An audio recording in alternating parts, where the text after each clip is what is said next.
নগরীর হিলবি আবাসিক আলাহাতন আজিজন্য নাসরিন আক্তারে ফিরি পাইতে চাই তার স্বজনকল।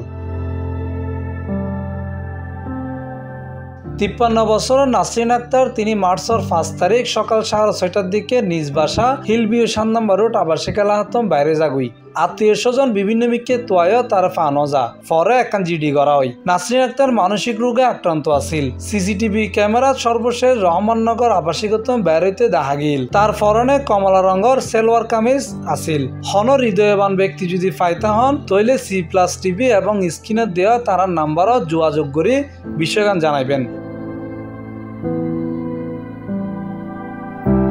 তারার পরিবর্তন জানাইয়ে হন হৃদয়বান ব্যক্তি যদি ফাইতা হন তারে পুরস্কৃত করাইব। C+TV চট্টগ্রাম।